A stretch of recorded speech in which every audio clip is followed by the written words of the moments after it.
नमस्कार दोस्तों।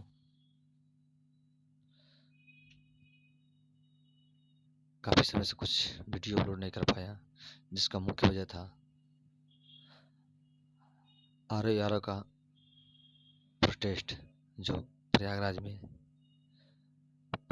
पत्थर गिरजा घर के पास प्रोटेस्ट हो रहा था, उसी में सम्मिलित थे और हमारा ये आंदोलन सफल भी रहा। आर का पुनः एग्जाम 6 महीने के भीतर होना है, जिसकी वजह से आप लोगों के पास कोई भी वीडियो नहीं पहुंच पाया, लेकिन आज से कंटिन्यू पहुंचता रहेगा। तो बिना किसी देरी के हम शुरुआत करते हैं। आज का हमारा चैप्टर है संविधान सभाएं एवं संविधान निर्माण प्रक्रिया, जो कि काफ़ी महत्वपूर्ण चैप्टर माना जाता है। इसमें वनडे एग्जाम से लेके यूपीएससी तक का भी क्वेश्चन इससे पूछा जाता है। तो बिना किसी देरी के हम इसको शुरू करते हैं।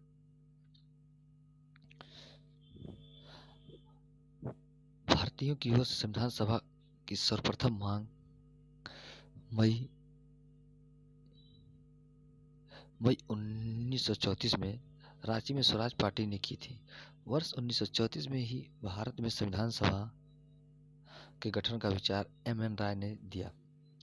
भारतीय राष्ट्रीय कांग्रेस के स्तर पर भी पहली बार स्वराज पार्टी के बाद पटना में मई 1934 में ही संविधान निर्माण के लिए आधिकारिक रूप से संविधान सभा की मांग की गई, जिसकी पुष्टि कांग्रेस के 1936 के फैजपुर अधिवेशन में की गई। एक निर्वाचित संविधान सभा द्वारा भारत के संविधान का निर्माण करने का प्रस्ताव सर्वप्रथम 1942 में क्रिप्स मिशन द्वारा किया गया। कैबिनेट मिशन योजना द्वारा भारतीय संविधान का प्रातिनिधिक निर्वाचन के आधार पर गठन किया गया था। कैबिनेट मिशन की रिपोर्ट के अनुसार संविधान सभा निर्वाचित होनी थी और प्रांतों का प्रतिनिधित्व जनसंख्या के आधार पर होना था। इसके तहत मोटे तौर पर प्रति 10 लाख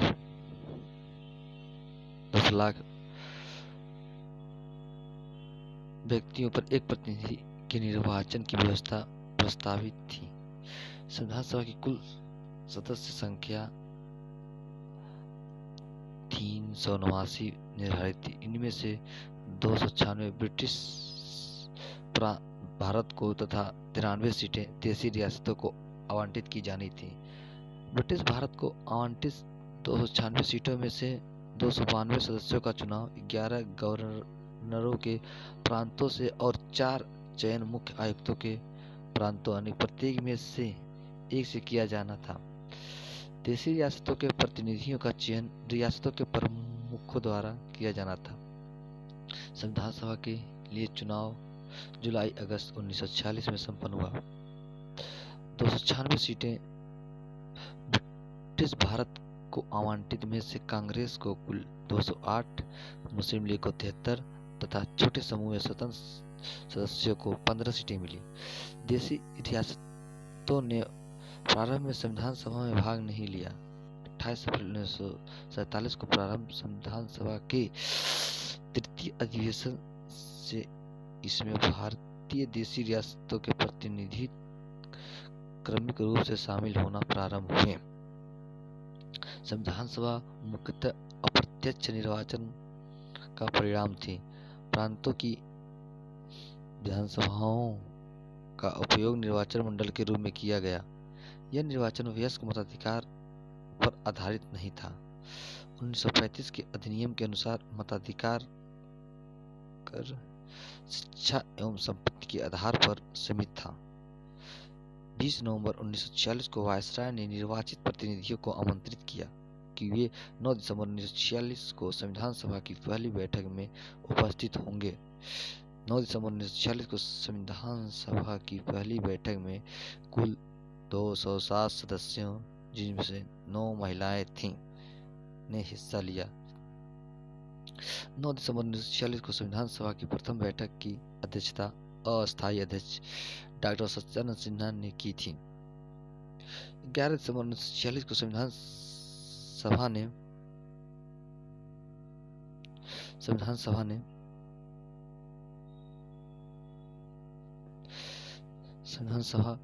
ने डॉक्टर राजेंद्र प्रसाद को निर्विरोध संविधान सभा के अस्थायी अध्यक्ष के रूप में निर्वाचित किया। 13 दिसंबर 1946 को जवाहरलाल नेहरू ने संविधान सभा में उद्देश्य प्रस्ताव प्रस्तुत किया, जो कि 22 जनवरी 1947 को संविधान सभा द्वारा पारित किया गया। माउंटबेटन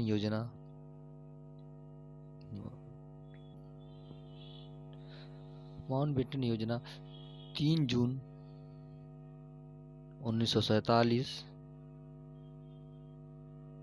के तहत हुए विभाजन के परिणाम स्वरूप पाकिस्तान के लिए एक पृथक संविधान सभा गठन किया गया तथा मूल भारतीय संविधान के सदस्यों की कुल संख्या घटकर 299 रह गई, जिसमें भारतीय प्रांत के 229 और भारतीय रियासतों के 70 प्रतिनिधि शामिल थे। भारतीय संविधान के निर्माण और उसके अंगीकृत होने तक में संविधान सभा के कुल 2 वर्ष 11 माह 18 दिन का समय लगा। ज्ञातव्य है कि लोकसभा और राज्यसभा की वेबसाइट पर इस संदर्भ में 2 वर्ष 11 माह 17 दिन समय मिलता है, जिसका कारण संभवतः संविधान सभा को संविधान सभा द्वारा अंगीकृत किए जाने के दिन को संविधान के निर्माण की अवधि में शामिल न किया जाना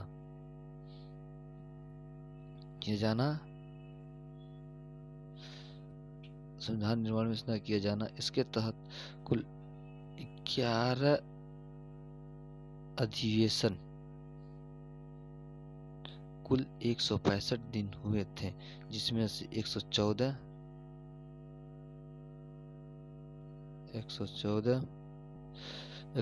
दिन संविधान के प्रारूप पर विचार किया गया था। 11वें संविधान संशोधन अधिवेशन के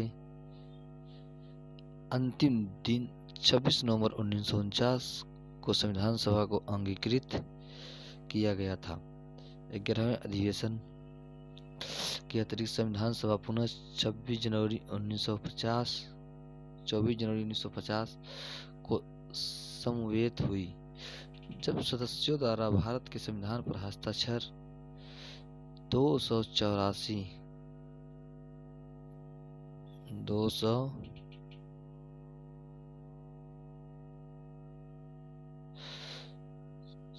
सदस्यों द्वारा किए गए थे। भारतीय संविधान के निर्माण के समय वेनेगल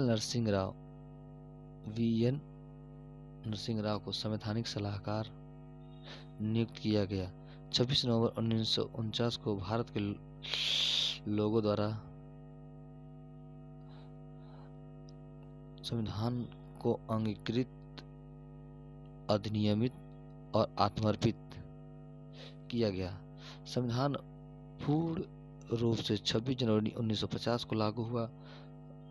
भारतीय संविधान में कुल महिला सदस्यों की संख्या 15 थी। उनके नाम इस प्रकार हैं। पहला, विजय लक्ष्मी पंडित, राजकुमारी अमृत कौर, सरोजनी नायडू, सुचेता कृपलानी, पूर्णिमा बनर्जी, लीला राय, जी दुर्गाबाई, हंसा मेहता, कमला चौधरी, रेणुका राय, मालती चौधरी, दक्षयानी वेलायुधन, बेगम एजाज रसूल, एनी मस्करनी तथा अम्मू स्वामीनाथन। ग्रेनविल ऑस्टिन ने कहा था कि संविधान सभा कांग्रेस थी, कांग्रेस भारत। 2 सितंबर 1946 को अंतरिम सरकार का गठन किया गया। इसमें मुस्लिम लीग के सदस्य शामिल नहीं हुए, हालांकि उनके शामिल होने के लिए विकल्प खुला गया था। अंततः 26 अक्टूबर 1946 को जब सरकार का पुनर्गठन किया गया तब मुस्लिम लीग के 5 प्रतिनिधियों को कैबिनेट में शामिल किया गया। कैबिनेट में तो आइए दोस्तों एमसीक्यू देखते हैं।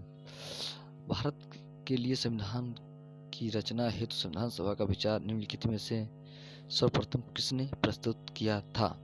इसका राइट ऑप्शन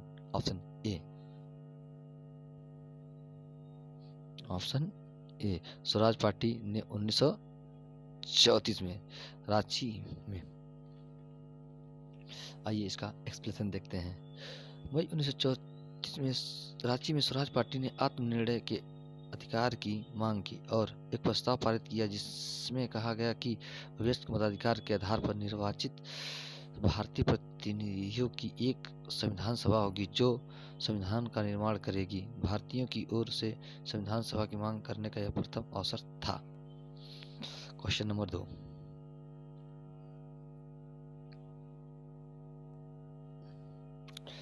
क्वेश्चन नंबर 2 है, स्वतंत्रता के पूर्व के दिनों में प्रारंभ में किसने संविधान निर्मात्री सभा का विचार प्रस्तुत किया था?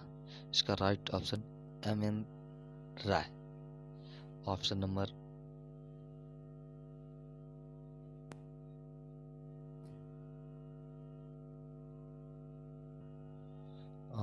ए M N. Roy. Next question,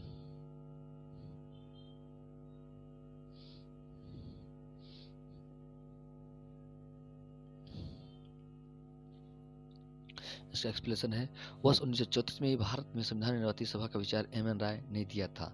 next question, question number 3।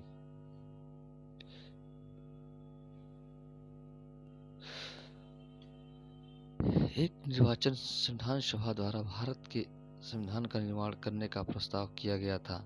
इसका option number C Cripps mission द्वारा एक निर्वाचित संविधान सभा द्वारा भारत के संविधान का निर्माण करने द्वितीय विश्व युद्ध के समाप्त होने के पश्चात का प्रस्ताव सर्वप्रथम क्रिप्स मिशन 1942 में किया गया था। Question number 4।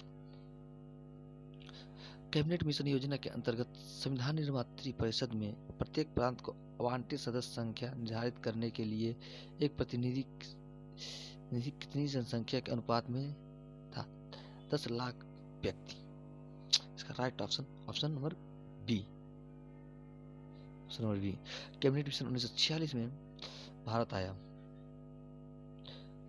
मिशन ने अपनी रिपोर्ट में संविधान सभा के गठन का एक सूत्र प्रस्तुत किया था जिसके आधार पर संविधान सभा निर्वाचित होनी थी और प्रांतों का प्रतिनिधित्व जनसंख्या के आधार पर होना था।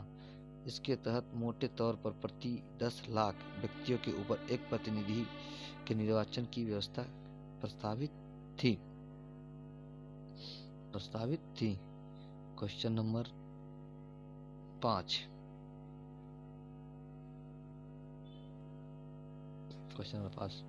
आइए देखते हैं, इन व्यक्तियों में से कौन कैबिनेट मिशन का सदस्य नहीं था?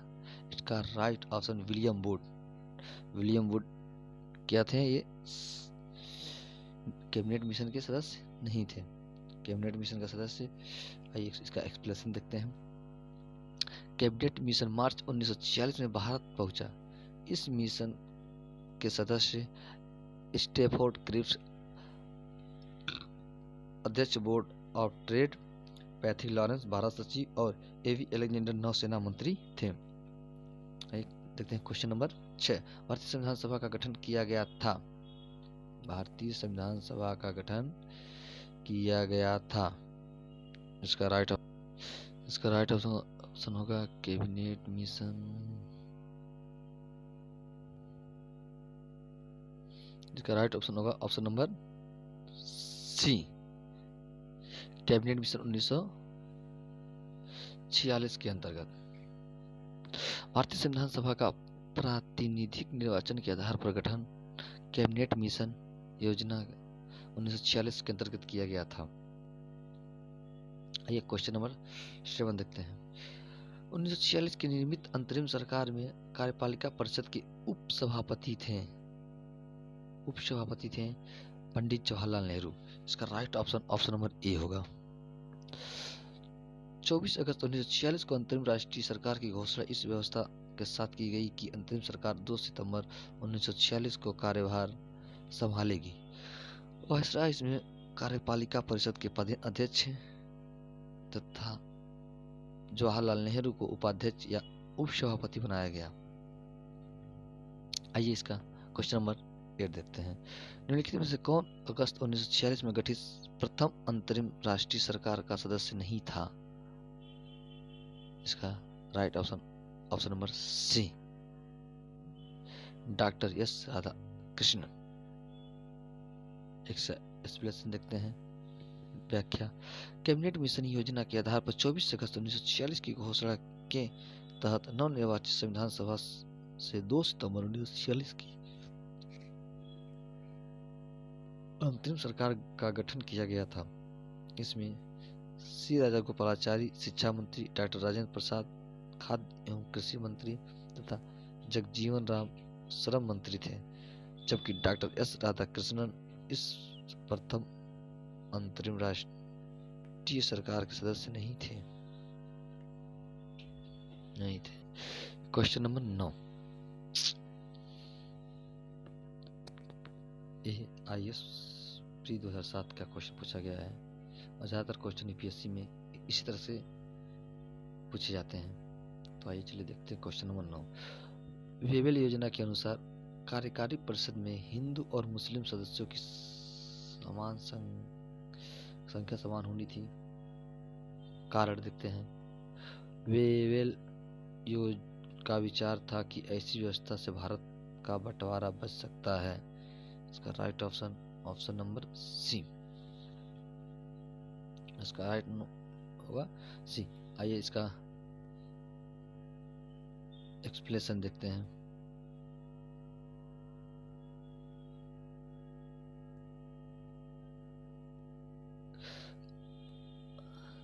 अक्टूबर 1943 में लिन लेथिको के स्थान पर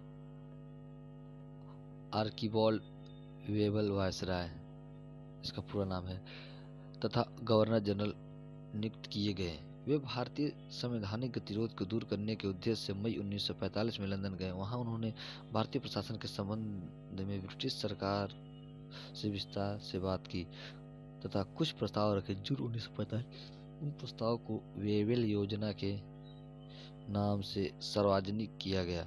वेवेल योजना के प्रस्तावों में कार्यकारी परिषद में मुसलमान सदस्यों की संख्या हिंदुओं के बराबर होना, परिषद में वायसराय तथा कमांडर इन चीफ को छोड़कर सभी सदस्यों का भारतीय होना शीघ्र ही शामिल है, एक सम्मेलन का बुलाया जाना तथा युद्ध समाप्ति के पश्चात भारतीयों के द्वारा खुद का संविधान बनाया जाना इत्यादि प्रावधान शामिल थे। वेवेल योजना का उद्देश्य राजनीतिक गतिरोध को दूर करना, भारत को पूर्ण स्वशासन की दिशा में आगे बढ़ाना और संवैधानिक गतिरोध को दूर करना था। इसका उद्देश्य यहीं से भी हिंदू मुस्लिम एकता को दृढ़ करना नहीं था, जिससे भारत का विभाजन रुक सके। इसलिए कथन सत्य है और कारण गलत है। आइए क्वेश्चन नंबर नेक्स्ट देखते हैं। Question number 10।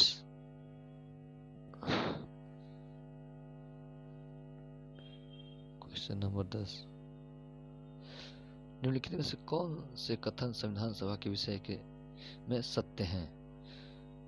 वयस्क मताधिकार पर आधारित था, गलत है।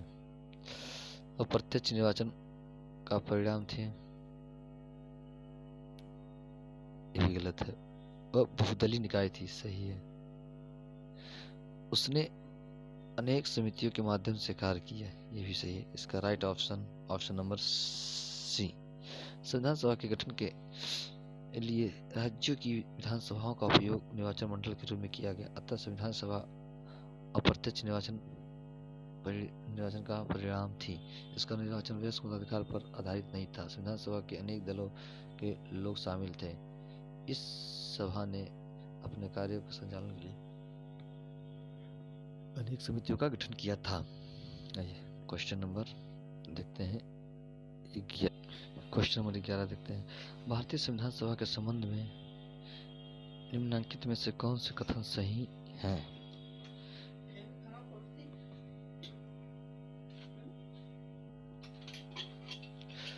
भारतीय संविधान सभा के संबंध में निम्नलिखित में से कौन से कथन सही हैं?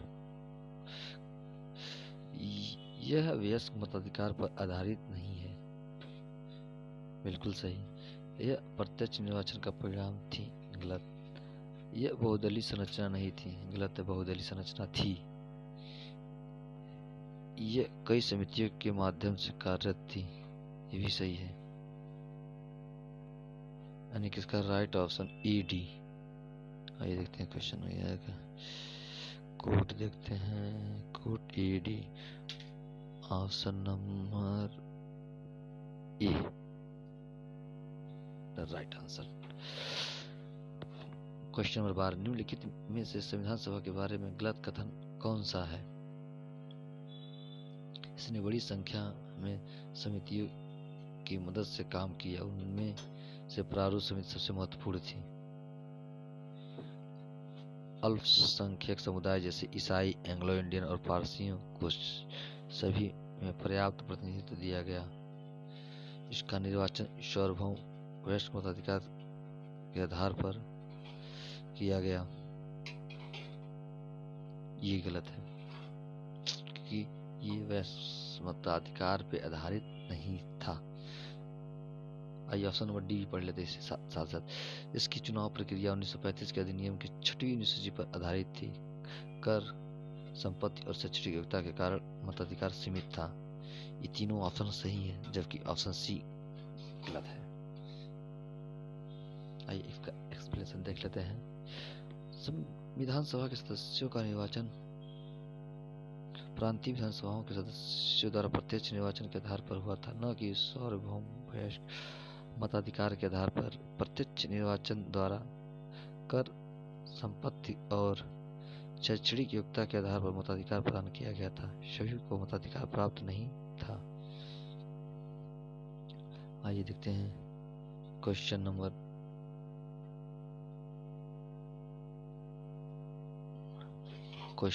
13। Question number 13। भारत के संविधान का प्रारूप तैयार करने वाली संविधान सभा के सदस्यों को विभिन्न प्रांतों की विधानसभाओं द्वारा चुना गया था। इसका राइट ऑप्शन नंबर सी। आइए ऑप्शन नंबर ए पढ़ लेते हैं। ब्रिटिश संसद द्वारा नामित किया गया था, गलत है। गवर्नर जनरल द्वारा नामित किया गया था, गलत है। भारतीय राष्ट्रीय कांग्रेस और मुस्लिम लीग द्वारा चुना गया था, गलत है, राइट ऑप्शन सी। आइए क्वेश्चन नंबर 14। भारतीय इतिहास के संदर्भ में प्रांतों से संविधान सभा के सदस्य उन प्रांतों के लोगों द्वारा सीधे निर्वाचित हुए थे, गलत है। भारतीय राष्ट्रीय कांग्रेस तथा मुस्लिम लीग द्वारा नामित हुए थे, गलत है। प्रांतीय विधानसभाओं द्वारा निर्वाचित हुए थे, या right option, option number C, या राइट ऑप्शन। सरकार द्वारा संवैधानिक मामलों में उनकी विशेषज्ञता के लिए चुने गए थे। आइए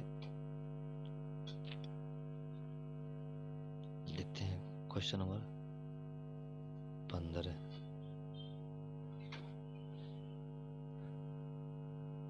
संविधान सभा में सदस्यों का चुनाव कैसे हुआ था? इसका राइट ऑप्शन प्रांतीय सभाओं द्वारा, ऑप्शन नंबर डी। संविधान सभा के चुने हुए अस्थायी अध्यक्ष कौन थे? अस्थायी थे हमारे डॉक्टर राजेंद्र प्रसाद, और जबकि अस्थायी थे डॉक्टर सच्चिदानंद सिन्हा और बाबा साहब भीमराव अम्बेडकर। ये प्रारूप समिति के अध्यक्ष थे, जबकि एस राधाकृष्णन इसके सदस्य नहीं थे। आइए एक्सप्लेनेशन देख लेते हैं। 9 दिसंबर 1946 को संविधान सभा की प्रथम बैठक की अध्यक्षता अस्थायी डॉक्टर सच्चिदानंद सिन्हा ने की थी। 11 दिसंबर 1946 को संविधान सभा ने डॉक्टर राजेंद्र प्रसाद को निर्विरोध संविधान सभा के अस्थायी अध्यक्ष के रूप में निर्वाचित किया। आइए क्वेश्चन नंबर 17, संविधान सभा की प्रथम बैठक की अध्यक्षता किसने की थी? अगर प्रथम बैठक की बात की जाए तो प्रथम बैठक 9 दिसंबर 1946 को हुआ था, जिसकी अध्यक्षता डॉक्टर सच्चिदानंद सिन्हा ने की थी। इसका राइट ऑप्शन नंबर सी होगा।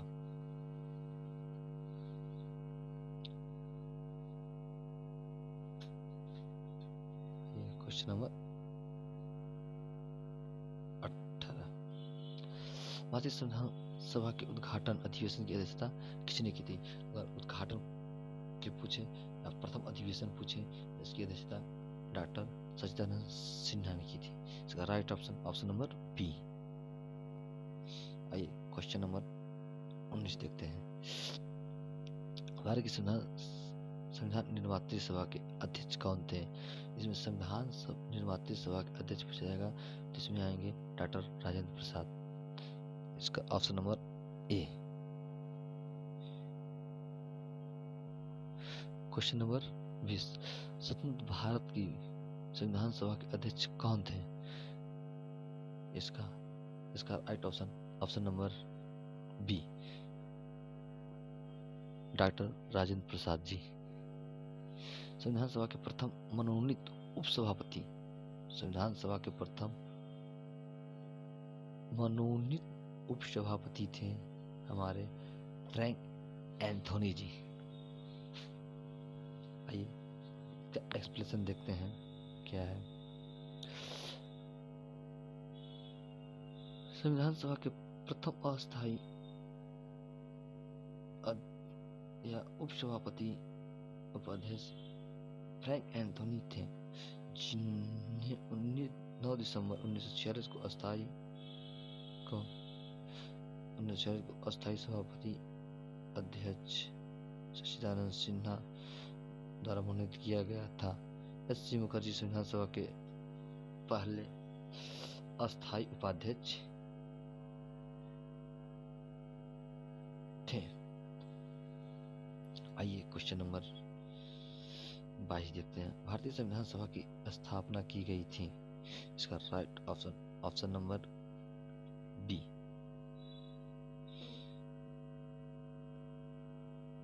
Option number B.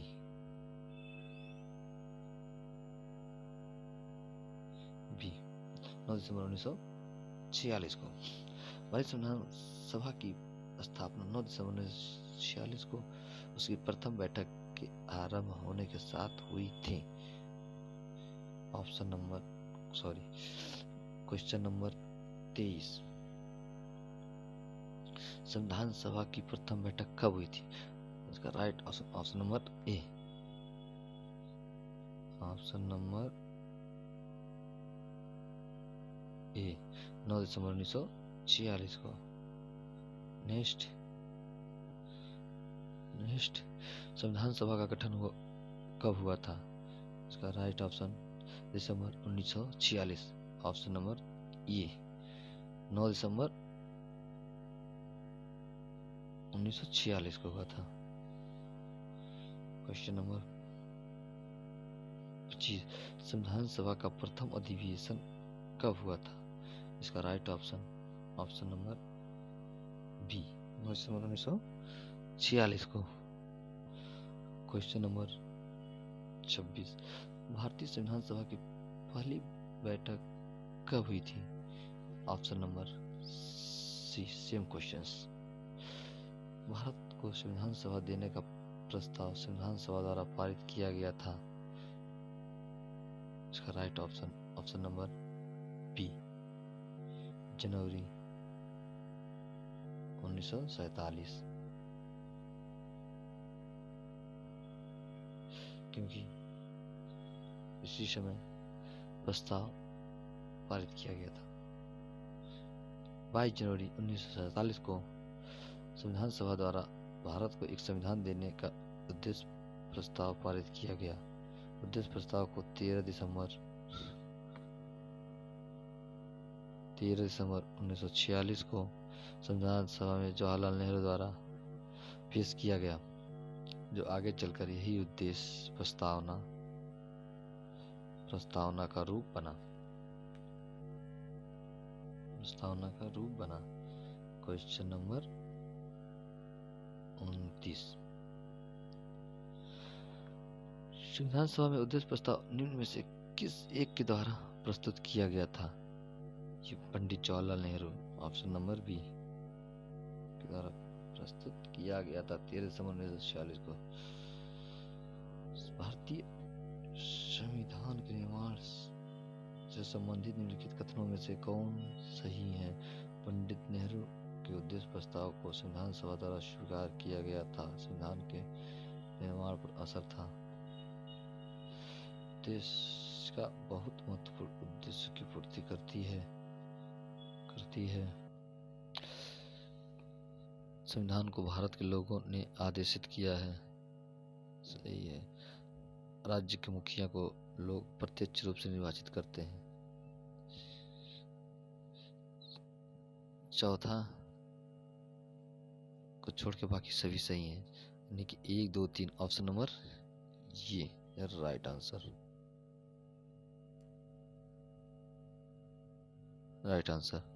भारतीय संविधान के तहत राज्य के मुखिया अर्थात राष्ट्रपति का निर्वाचन लोगों द्वारा प्रत्यक्ष रूप से नहीं बल्कि अप्रत्यक्ष रूप से जनप्रतिनिधियों, संसद एवं विधानसभा के निर्वाचित सदस्यों के माध्यम से किया जाता है। अन्य तीनों कथन सही हैं। भारतीय संविधान को बनाने हेतु भारतीय संविधान सभा के कुल कितने अधिवेशन हुए थे? टोटल 12। ज्यादातर क्वेश्चन या ज़्यादातर एग्जामों में 11 ही आते हैं। अगर ऑप्शन में अगर 12 न है, अगर 11 है तो 11 ही आप लोग मारिएगा। भारतीय संविधान के निर्माण में संविधान सभा को 2 वर्ष 11 माह 18 दिन का समय लगा था। इस दौरान कुल 11 अधिवेशन कुल 165 दिन थे। 11वें अधिवेशन के अंतिम 26 नवंबर 1949 को संविधान को अंगीकृत किया गया। इन 11वें अधिवेशनों के अतिरिक्त संविधान सभा पुनः 24 जनवरी 1950 को सम्मिलित हुई थी, जबकि सदस्यों द्वारा भारत के संविधान पर हस्ताक्षर किए गए। इस प्रकार निकटतम सही उत्तर ऑप्शन सी होगा। नेक्स्ट,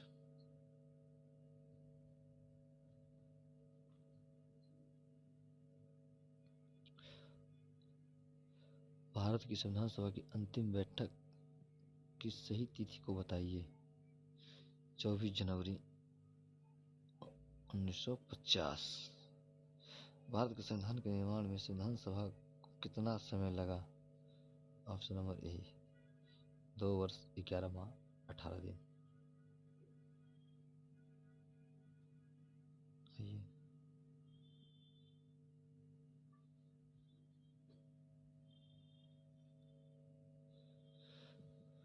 सूची X को सूची Y से सम्मिलित कीजिए और सूचियों के नीचे दिए गए कोड का प्रयोग करते हुए सही उत्तर चुनिए।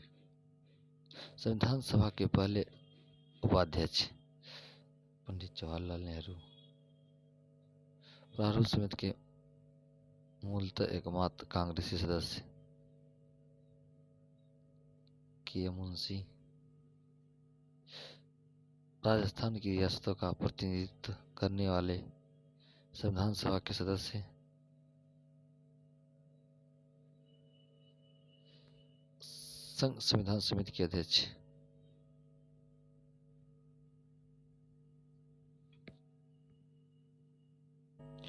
सॉरी दोस्तों, कुछ सम्मेलन रॉन्ग हो गया है, प्रिंसेस को हम लोग सम्मिलित करते हैं।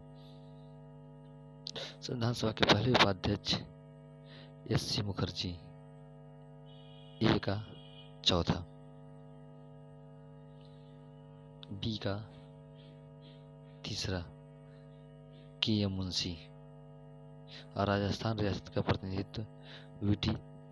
कृष्णामाचारी यानी सी का पहला और संघ संविधान समिति के अध्यक्ष पंडित जवाहरलाल नेहरू यानी डी का दूसरा। Is option number be the right answer. आइए नोट संविधान सभा के पहले उपाध्यक्ष एच.सी. मुखर्जी, प्रारूप समिति के मूल एकमात्र कांग्रेसी सदस्य के.एम. मुंशी, राजस्थान की रियासतों का प्रतिनिधित्व वी.टी. कृष्णाचारी करने वाले संविधान सभा के सदस्य, संघ संविधान समिति के अध्यक्ष जवाहरलाल नेहरू। संविधान सभा के पहले अस्थायी उपाध्यक्ष फ्रैंक एंथोनी थे। उन्हें 9 दिसंबर 1940 को अस्थायी अध्यक्ष डॉक्टर सत्यानंद सिन्हा द्वारा नामित किया गया था। एच.सी. मुखर्जी संविधान सभा के पहले अस्थायी उपाध्यक्ष थे। नेक्स्ट क्वेश्चन, भारतीय संविधान के निर्माण के समय संवैधानिक सलाहकार कौन थे? इसका right option option number C V N. Rao. भारतीय संविधान के निर्माण के समय वेनेगल नरसिंह राव, इनका फुल नेम है, को संवैधानिक सलाहकार नियुक्त किया गया था। क्वेश्चन नंबर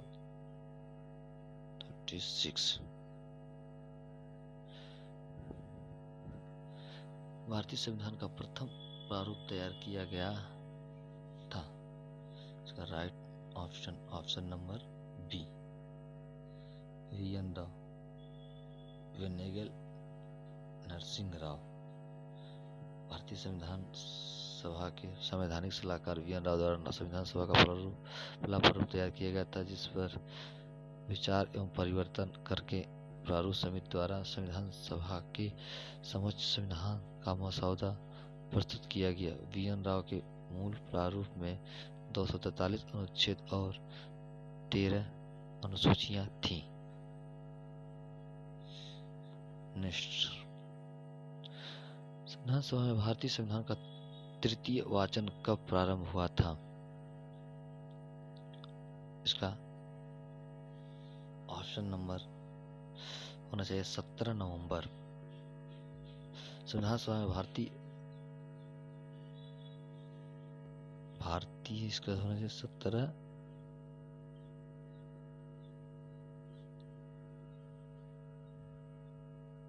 नवंबर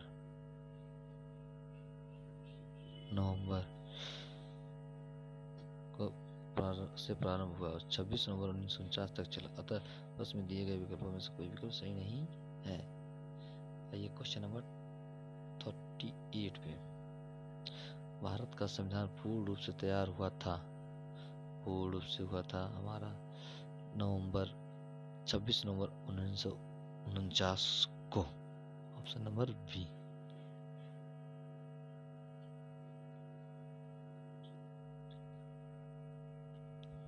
नंबर बी, भारतीय संविधान के उद्देश्य का प्रस्तावना में उल्लेख किया गया है कि 26 नवंबर 1949 को भारत के लोगों ने संविधान को अंगीकृत, अधिनियमित और आत्मर्पित किया।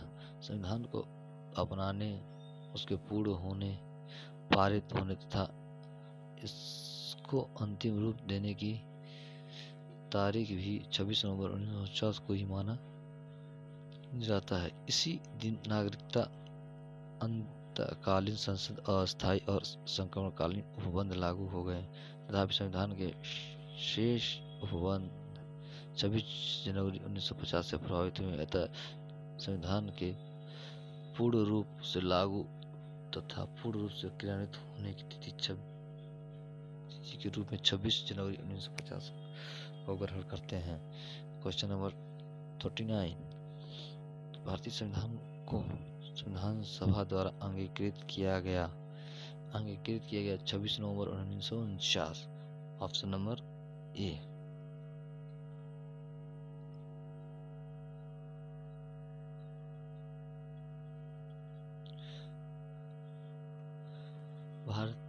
संविधान सभा द्वारा भारतीय संविधान को स्वीकृत किया गया 26 नवंबर 1949 को। ऑप्शन नंबर सी। भारत का संविधान किस तिथि को अपनाया गया तो यार 26 नवंबर 1949 को। Option number B. भारतीय संविधान कब लागू हुआ? इसका राइट ऑप्शन होगा 26 जनवरी 1950 को। कुछ आर्टिकल पहले भी लागू हो चुके थे, बट ऑप्शन में नहीं न रहने की वजह से हम क्या करेंगे, 26 जनवरी 1950 को ही टिक करेंगे। संविधान सभा को 26 जनवरी संविधान को 26 जनवरी के दिन लागू करने का निर्णय इसलिए किया गया क्योंकि कांग्रेस ने इस तिथि को 1930 में स्वतंत्रता दिवस के रूप में मनाया था। That's the right answer.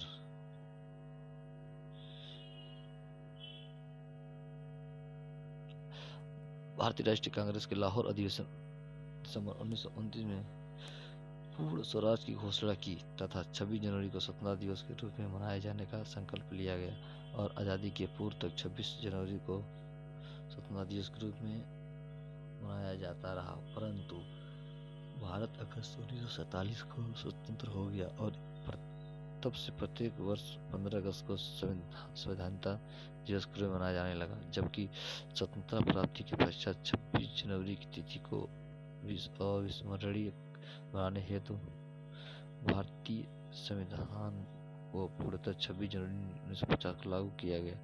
तब से प्रत्येक वर्ष 26 जनवरी को गणतंत्र दिवस के रूप में मनाया जाने लगा।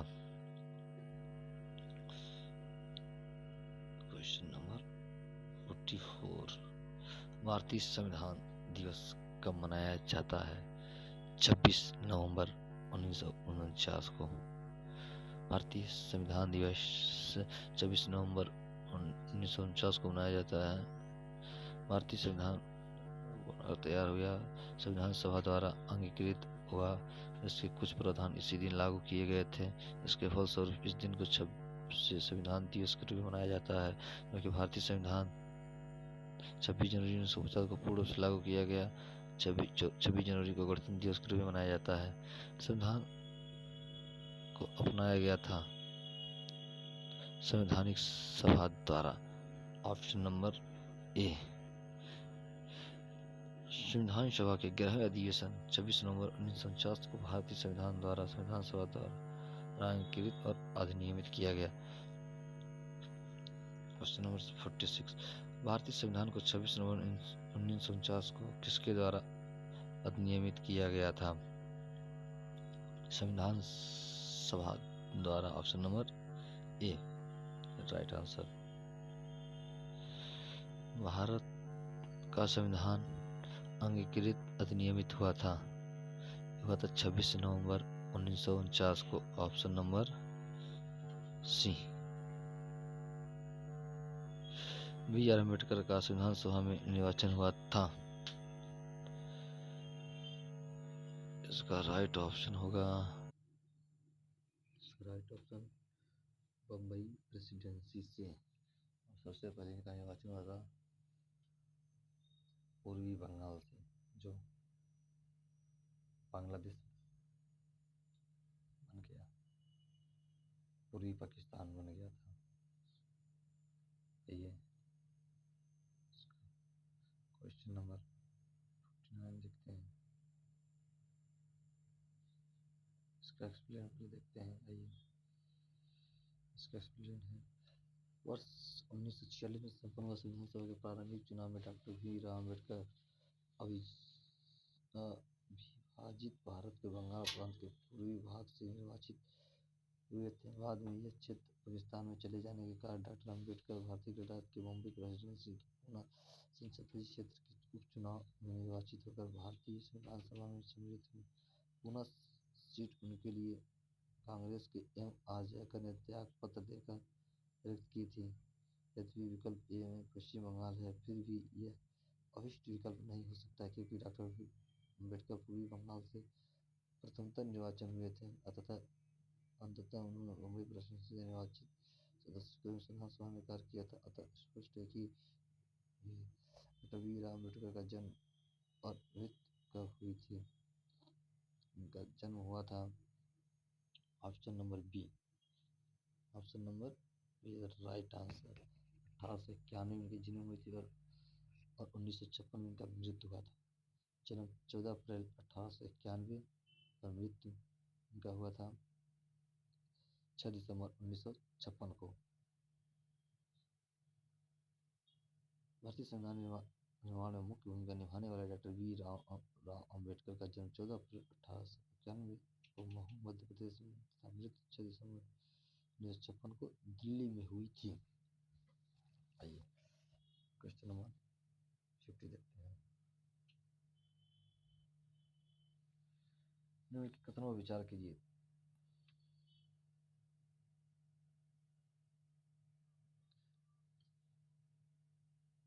तृतीय गोलमेज सम्मेलन के विचार विमर्श की परिणति भारत सरकार अधिनियम 1935 के पारित होने के रूप में हुई थी।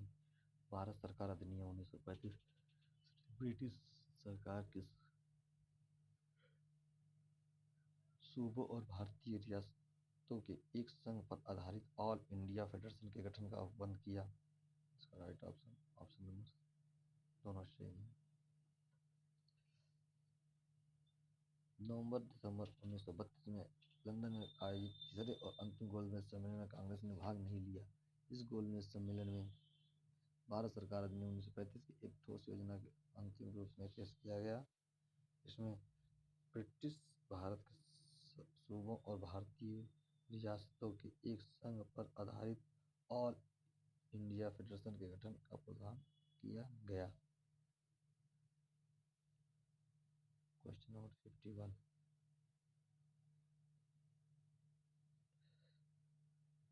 नीचे दो वक्तव्य दिए गए हैं। कथन ए, भारत का संविधान देश की आवश्यकताओं की पूर्ति करता है।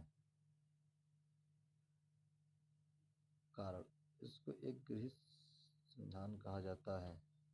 इसका राइट ऑप्शन नंबर बी। ए और आर दोनों सत्य हैं, परंतु जो आर है ए का स्पष्टीकरण नहीं है। आइए इसका व्याख्या देखते हैं। भारत का संविधान देश की आवश्यकताओं की पूर्ति करने में पूर्णतः सक्षम है तथा भावी आवश्यकताओं के मद्देनजर इसमें संशोधन संबंधी प्रावधान भी हैं। दूसरी ओर इसमें विभिन्न देशों के संविधान से तथ्य एवं विचार ग्रहण किए गए हैं, अतः इसे एक गृहीत संविधान भी कहा जाता है। इस प्रकार कथन एवं कारण दोनों ही सही है, परंतु कारण कथन का सही स्पष्टीकरण नहीं है। Question number 52। संविधान सभा में वयस्क मताधिकार को 15 वर्ष के लिए स्थगित करने की बात कही थी। मौलाना आजाद ने। ऑप्शन नंबर सी सही। संविधान सभा में वयस्क मताधिकार विषय पर बहस के दौरान मौलाना अबुल कलाम आजाद ने वयस्क मताधिकार को 15 वर्षों के लिए स्थगित करने की वकालत की थी, किंतु डॉक्टर राजेंद्र प्रसाद व पंडित जवाहरलाल नेहरू ने जोरदार ढंग से इसे अपनाने के लिए इसका समर्थन किया। Question number 53। निम्नलिखित में से किसने सुझाव दिया था कि भारत की स्वतंत्रता के बाद भारतीय राष्ट्रीय कांग्रेस को एक राजनीतिक दल के रूप में भंग कर दिया जाना चाहिए? हमारे आदरणीय महात्मा गांधी जी ने। Question number option number D. Bharat की स्वतंत्रता के उपरांत महात्मा गांधी ने सुझाव दिया था कि भारतीय राष्ट्रीय कांग्रेस को अब एक राजनीतिक दल के रूप में भंग कर दिया जाना चाहिए।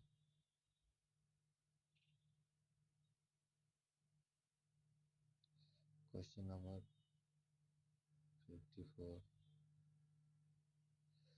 निम्नलिखित में से किसने कहा था संविधान एक मशीन की तरह बेजान चीज है, इसमें वे लोग जीवन फूकते हैं जो इसका नियंत्रण करते हैं। भारत में सब कुछ ईमानदार लोगों की आवश्यकता है,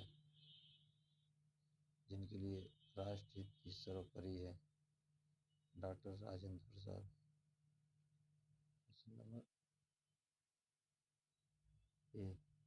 प्रश्नगत संविधान सभा के अध्यक्ष और भारत के प्रथम राष्ट्रपति डॉक्टर राजेंद्र प्रसाद ने कहा है कि कथन 26 नवंबर 1949 को भारतीय संविधान को अपना समय दिए गए उनके वक्तव्य का अंश है।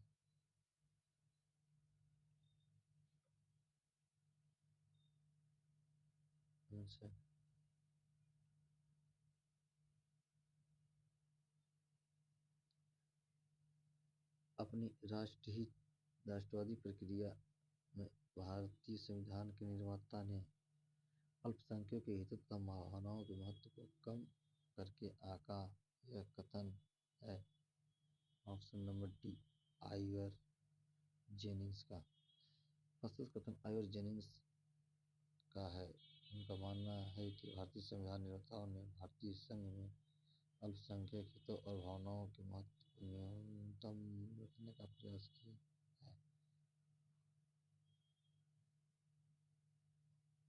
क्वेश्चन 56, किसने कहा था संविधान सभा कांग्रेस थी और कांग्रेस भारत था? ऑस्टिन, ग्रेनविल ऑस्टिन ने कहा था संविधान सभा कांग्रेस थी और कांग्रेस भारत। यह वक्तव्य पद्मश्री पुरस्कार प्राप्त इतिहासकार ग्रेनविले ऑस्टिन का था। यह वक्तव्य उनकी पुस्तक द इंडियन कॉन्स्टिट्यूशन में वर्णित है। भारतीय संविधान सभा में कुल कितनी महिलाएं सदस्य थीं? ऑप्शन नंबर ए 15। तो दोस्तों हम निवाड़ी को यहीं विराम देते हैं और नेक्स्ट चैप्टर नेक्स्ट क्लास में संचालित की जाएगी। इसमें आप लोग भी थोड़ा रिवीजन इस पर कर लीजिएगा ताकि पढ़ने में आप लोग को ईजी हो। नेक्स्ट चैप्टर है संविधान सभा की प्रमुख समितियाँ, जो कि ज़्यादातर एग्जामों में पूछी जाती हैं। तो इसी के साथ हम विदा लेते हैं।